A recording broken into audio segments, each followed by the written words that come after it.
Hello guys, Steve Camerata here from WINEWORKZ. This is another episode of In the Cellar with WINEWORKZ. Thank you for coming with us today.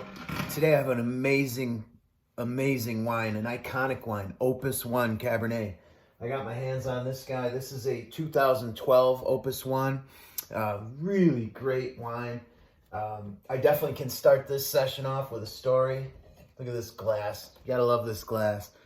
Anyway, I was a waiter at a restaurant called Pranzo Ristorante back in the day, and we used to get I don't know if I'm really allowed to say the guy's name or not, so maybe I'll play it safe, I won't do it, Dave Hollins, but he was a baseball player. I don't know much about sports, so I'm not sure what team he played for, but he would come in with his entourage of really great guys. He had this lawyer named Keith that was kind of a jackass. Sorry, Keith, if you're watching this, but he was funny. His brother, super cool. I believe his brother was a lawyer. Anyway, these guys were great. They would come in, money was no object. They would order so much Opus One. I mean, at Pranzo, we would have to just get tons of it in for them. They actually preferred the little half bottles. And there was times when I would wait on these guys, and I'm kidding you not, like, I remember one time they had a private dining room. There was probably 8 people at the table. They ordered 8 bottles of the little half bottles of Opus One, and they did not want wine glasses, because let me tell you why. They're baseball players, man. They drank them like beer bottles. It was awesome. That ended up, their bill was thousands of dollars. They were super generous, as always. But yeah, I just want to start this segment off with that little story. They were getting in food fights and stuff. It was awesome. They were drinking Opus One like beer bottles. It was amazing. So we're gonna get right into this wine. This is a really great wine. I'm pretty familiar with it. It's definitely, Opus One is a I don't know. To me, it's like a special occasion wine. You know what I mean? It's like you want to impress a client, or if you want to do a date with someone or whatever. This is the wine to go with. I mean, it's just like, you know your shit when you order Opus One. That's for sure. It's just a great wine. Oh my God, I love it. I mean, I could definitely be decanting this a lot slower, but I'm not trying to impress anyone except myself, and I'm gonna chug this stuff like it's gonna be, it's gonna go down the hatch either way. So, God, I love this glass. This is kind of like my decanter glass. So, I did write some notes, and I will share them with you now. You guys like my suit? Look at, I'm wearing shorts. Anyway, this suit actually is kind of a cool story. It's a houndstooth is the pattern, as you can see. So I got this in Dublin, Ireland. Actually, maybe not Dublin, Ireland, but definitely in Ireland, somewhere in Ireland. I was there for like 3 weeks with my mom. After my dad passed in 95, my mom and I went on a little trip to Ireland, and we just went all around the country. I bought all kinds of shit, but this jacket I bought in Ireland. Anyway, let's go with some notes. 2012 Opus One. This is a Bordeaux red blend from Oakville, Napa Valley, California.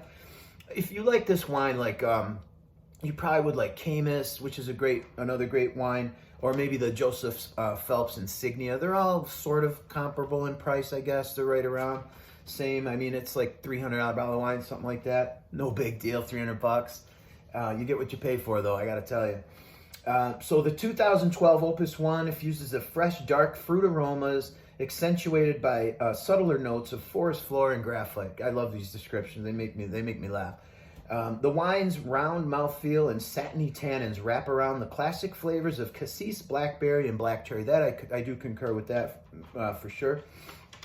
This refined age-worthy wine simultaneously offers a long lingering finish with the lively acidity and a sturdy structure at the close. The blend, it's going to be 79% Cabernet Sauvignon, 7% Cabernet Franc, 6% Petit Verdot, 6% Merlot, and 2% Malbec. 2% Malbec, not 1, not 3, 2. Just messing with you.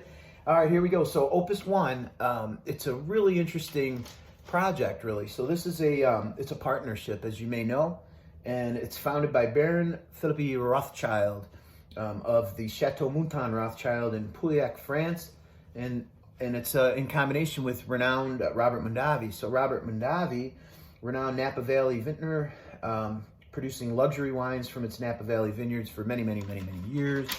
The partnership made its first vintage in 1979 when I was just 9 years old, which makes me almost 50. That's right. Looking good, right? 50? Anyway. They started making Opus One at the Opus One place in 1991. I remember reading somewhere that they were one of the only wines that actually use egg whites to help fine the wine. Like they would filter the wine through egg whites to get out impurities and whatnot. So let's give this bad boy a taste. I'm gonna cook up a nice New York strip, prime strip that I got at Wegmans with this. I'm gonna saute some mushrooms. I'm gonna do a really kick-ass meal. So this, I'm not gonna drink this for probably, it's gonna sit in there for an hour and a half. But it's gonna be great. Opus One is awesome. You're awesome. And thanks for joining me on this journey of WINEWORKZ. Here we go. Oh yeah, this is gonna be a lamp too. I always make lamps or bongs or whatever out of really high-end wine stuff. So if you need a gift, give me a shout.